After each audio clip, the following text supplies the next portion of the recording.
Hey there, I'm Sully and welcome to the Gun Club. Today we're going to be talking about the AR-15. Now, I put this up as the legend of the AR-15, and the reason I did that is, quite frankly, with as much press as the AR-15 gets, you would think that it is a legend, and in a lot of ways it is. The AR-15 is a very, very commonly used and commonly owned weapon across the country by lots of people, and the AR-15 is something that we hear about a lot, and we'll talk about some of the reasons why we hear about it so much. But before we get into this too far, let's look for a minute at what do we know about the AR-15? What are some facts about it? Well, let's see. First off, the AR-15 is not actually a rifle in and of itself. It's not a specific gun. It's actually a generic name for a platform or a design or a whole family of firearms. This family of firearms has been around for over 70 years. It was originally developed by the Armalite Corporation back in the mid-1950s. Now, when they developed it, true, they were actually submitting it to the military as a design or a frame for the military to adopt, which the military did. And they made military versions of it. The military version may be the M16, and you'll hear about the M16, A1, A2, different variants of it. But the Armalite Rifle 15, or the AR-15 platform, is also designed in a civilian version, or in a non-military version. That's the one that's so common for people to play with and use and own today.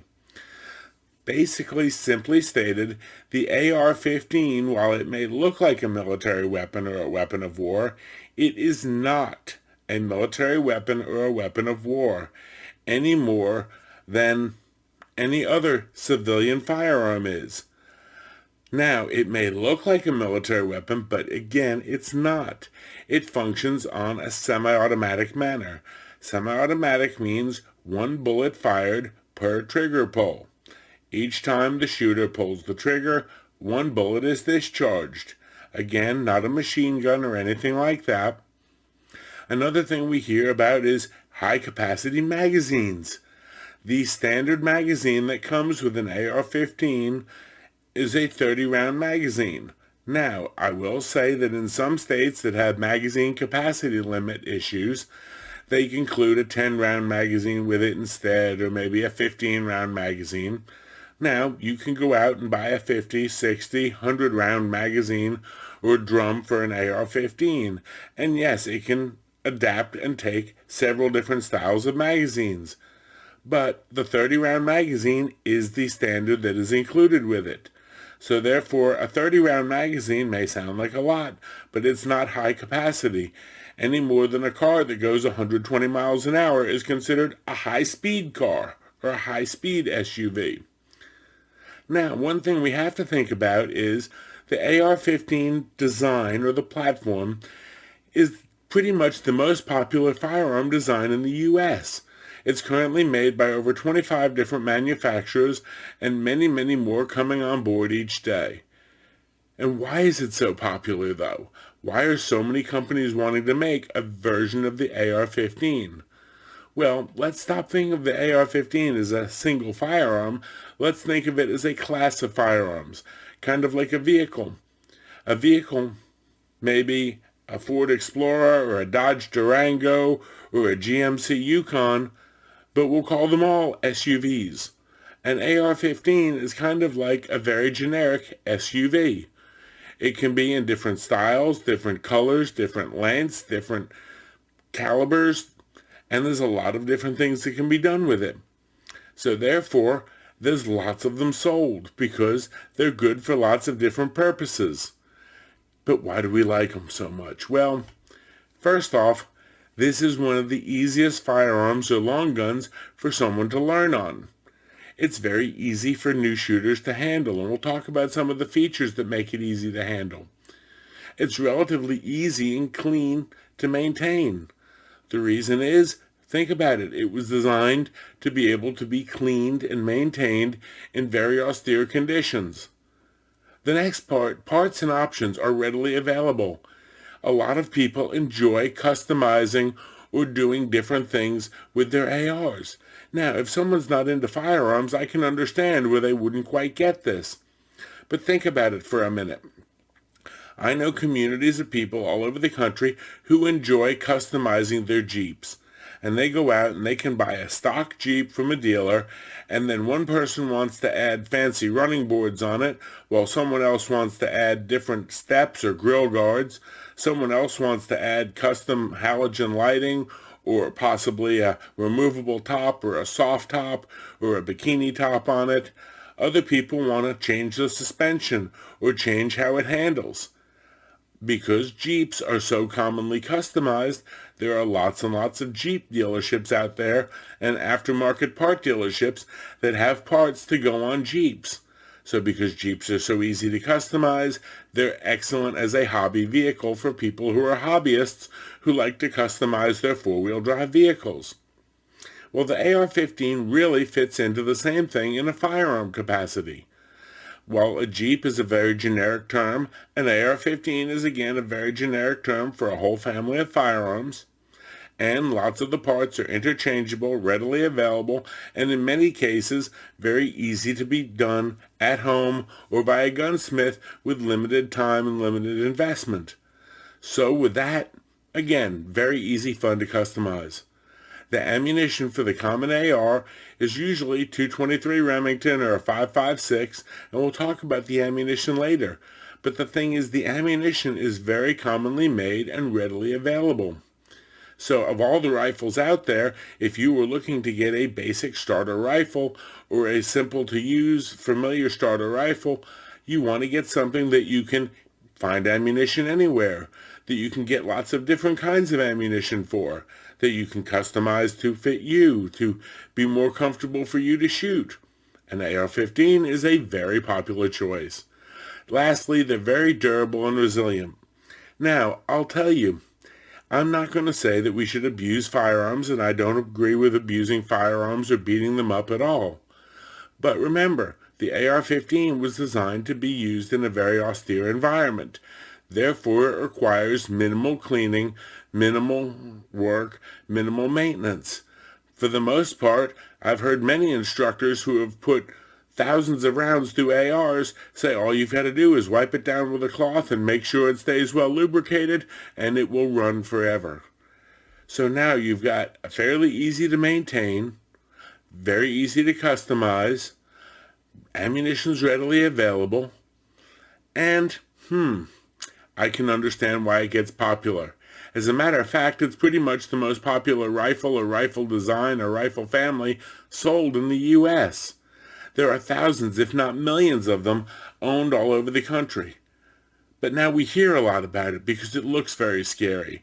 It's very easy for people to demonize it because it looks like a weapon of war. It looks like the big bad assault weapons and assault rifles and military machine guns that we've seen in the movies.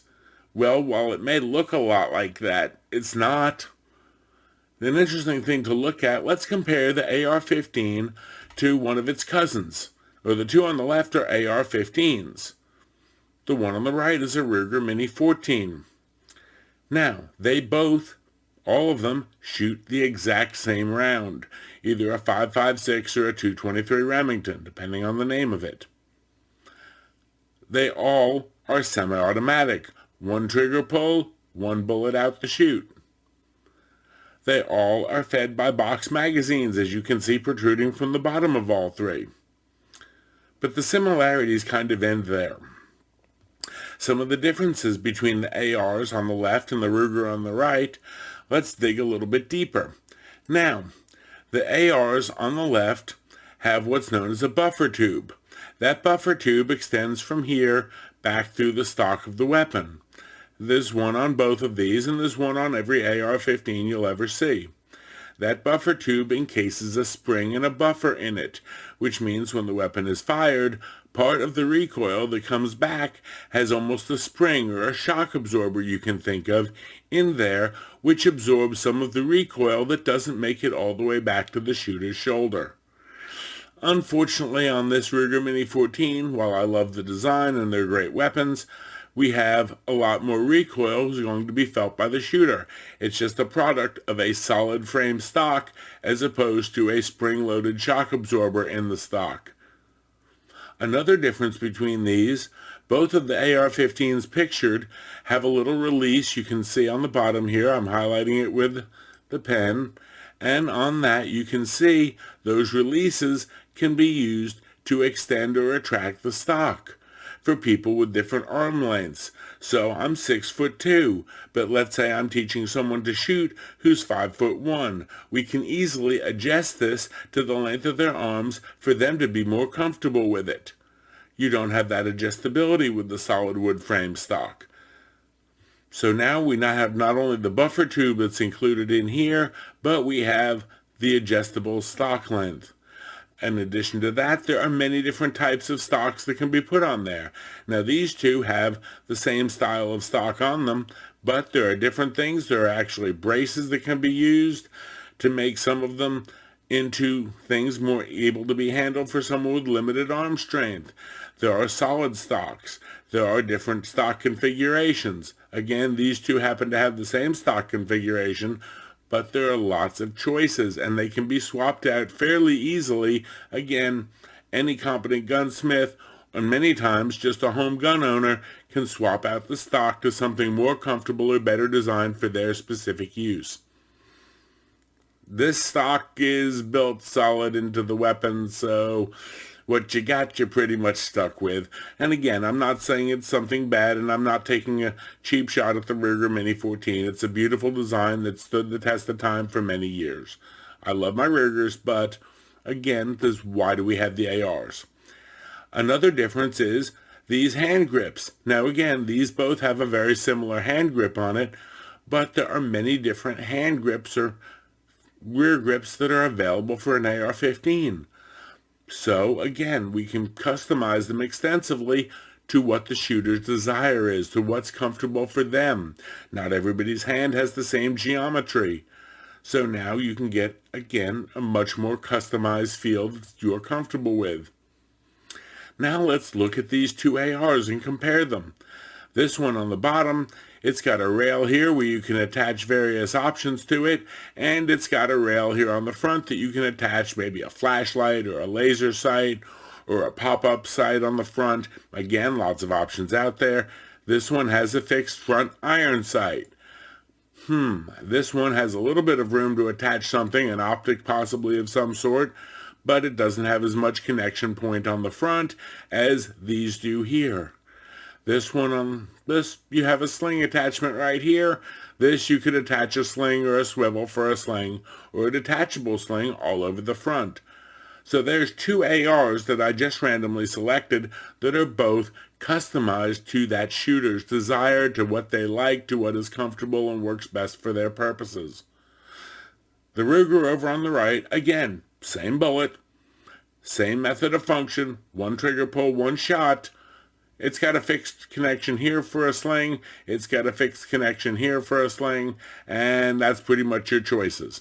Now you can do a few things here, and there's a few options you can get, and you can definitely get longer and shorter magazines for it. You may be able to swap out the sights or go to a gunsmith or change the sights, but nowhere as easily and quick to do and simple to do as this on the back.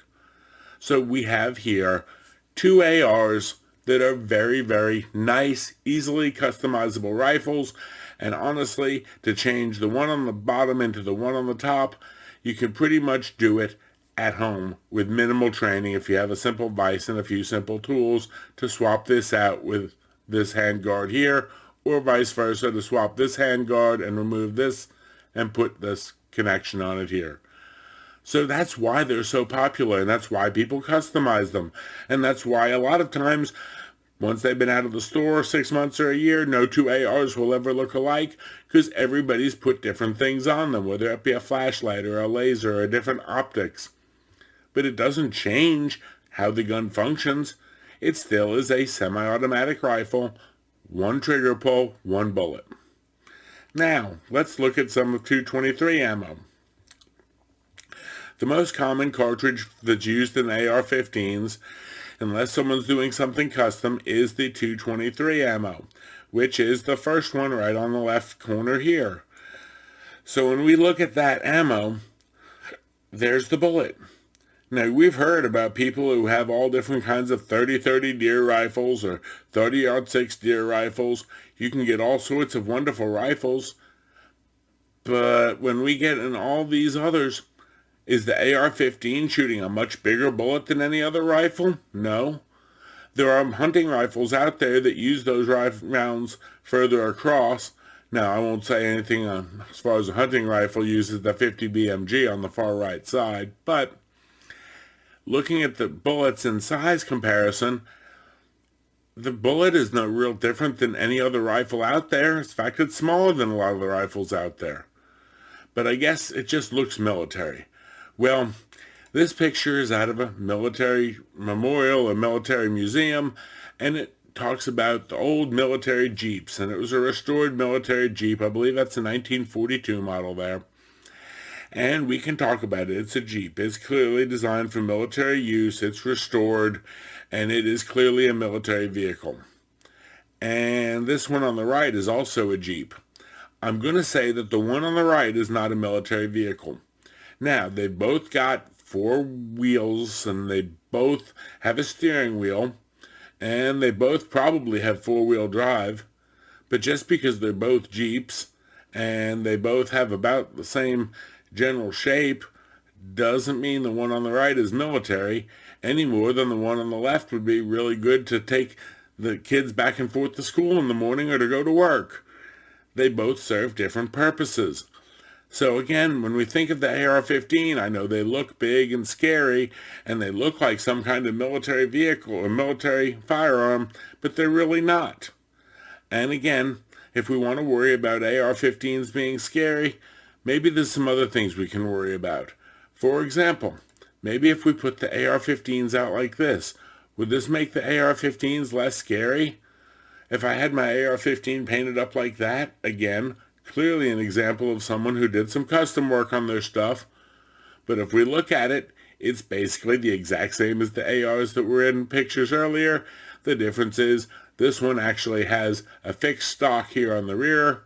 It's still 1 bullet, 1 trigger pull. Got a fixed sight on the front, adjustable sight on the back, and you'll note the Hello Kitty logo. Gotta love it, folks.